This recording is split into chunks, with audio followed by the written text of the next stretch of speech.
जय हिंद, नमस्कार दोस्तों, मैं आपकी अपनी पत्रकार आप सभी का एक बार फिर स्वागत करती हूँ। मैं ठीक हूँ और उम्मीद करती हूँ कि आप भी अच्छे होंगे। लेकिन आपके लिए एएफटी से जो खबर आई है वो अच्छी नहीं है। एएफटी ने हाल ही में दिए एक फैसले में कहा है कि सेना अयोग्य लोगों का डंपिंग ग्राउंड नहीं है। सशस्त्र बल न्यायाधिकरण एएफटी ने कहा है कि सेवाओं को परिचालन दक्षता सुनिश्चित करने के लिए निम्न चिकित्सा श्रेणी यानी लो मेडिकल कैटेगरी में रखे गए सैनिकों को बर्खास्त करने का विशेषाधिकार है, भले ही उन्होंने अपनी नियुक्ति की अवधि पूरी न की हो। इस निर्णय में कहा गया है कि सेना अयोग्य जवानों के लिए डंपिंग ग्राउंड नहीं हो सकती। आफ्ट में 70% लंबित मामले डिस्चार्ज से संबंधित हैं। एएफटी न्यायाधिकरण की विभिन्न पीठों के समक्ष 15,000 से अधिक मामले लंबित हैं। एएफटी बेंच ने कहा, मेडिकल बोर्ड की राय को ध्यान में रखते हुए यह आकलन करना प्रतिवादियों का काम है कि वायुसेना में सेवा देने के लिए कौन फिट है और कौन अनफिट।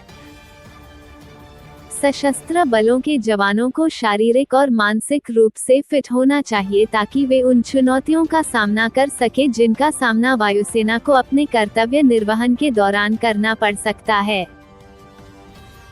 सूत्रों के अनुसार, लंबित मामलों में से लगभग 70% मामले चिकित्सा आधार पर यानी एलएमसी के आधार पर बर्खास्तगी और विकलांगता लाभ यानी डिसेबिलिटी पेंशन से इनकार करने से संबंधित हैं।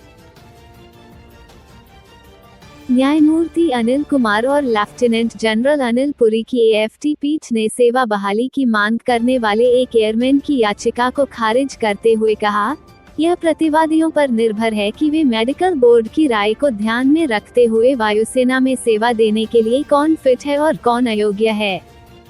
सशस्त्र बलों के जवानों को शारीरिक और मानसिक रूप से फिट होना चाहिए ताकि वे उन चुनौतियों का सामना कर सके जिनका सामना वायुसेना को अपने कर्तव्य निर्वहन के दौरान करना पड़ सकता है। पीठ ने कहा, किसी भी आधार पर कोई भी दुर्बलता सशस्त्र बलों द्वारा सामूहिक रूप से कर्तव्यों का निर्वहन करने के लिए घातक हो सकती है। वायुसेना निम्न चिकित्सा श्रेणी के जवानों का डंपिंग ग्राउंड नहीं हो सकती, जो शारीरिक और मानसिक बीमारी के बावजूद काम करते रहें। न्यायाधिकरण की विभिन्न पीठों के समक्ष 15,000 से अधिक मामले लंबित हैं। सूत्रों के अनुसार, इनमें से लगभग 70% मामले चिकित्सा आधार पर बर्खास्तगी और विकलांगता लाभ से इनकार से संबंधित हैं। याचिकाकर्ता जवान 1992 में वायुसेना में भर्ती हुआ था और 2012 में उसे बाइपोलर अफेक्टिव डिसऑर्डर से पीड़ित होने के कारण निम्न चिकित्सा श्रेणी में रखा गया था।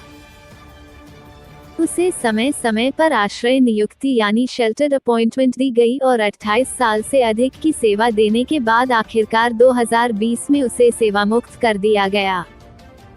सामान्य सेवा काल में उनकी सेवानिवृत्ति 2028 में होनी थी। उन्होंने सेवा में बहाली की मांग की, जिसे वायुसेना ने अस्वीकार कर दिया, जिसके बाद उन्होंने न्यायाधिकरण का रुख किया। उन्होंने कहा कि उन्हें सैन्य अस्पताल में मनोरोग उपचार से गुजरने के लिए मजबूर किया गया और उन्हें अपने परिवार से मिलने या छुट्टी देने की अनुमति नहीं दी गई। वायुसेना ने दलील दी कि उसे 2012 में बहस करने, चिड़चिड़ापन, आक्रामकता और पड़ोसियों से लड़ने के कारण अस्पताल में भर्ती कराया गया था। उसे पहले भी कई बार बीमारी हो चुकी है और उसने काफी समय अस्पताल में बिताया है। चूंकि उसने पेंशन योग्य सेवा पूरी कर ली थी, इसलिए उसे नियमों के अनुसार अमान्य घोषित कर दिया गया।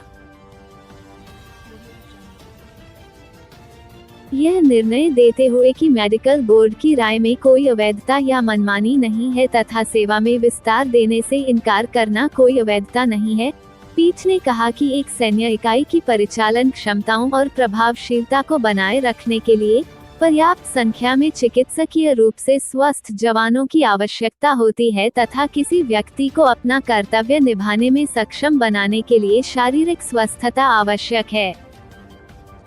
इस प्रकार अब यदि किसी सैनिकों को लो मेडिकल कैटेगरी के कारण सेवाओं से निकाला जाता है तो एएफटी भी इसके ऊपर अपनी मोहर लगाएगी।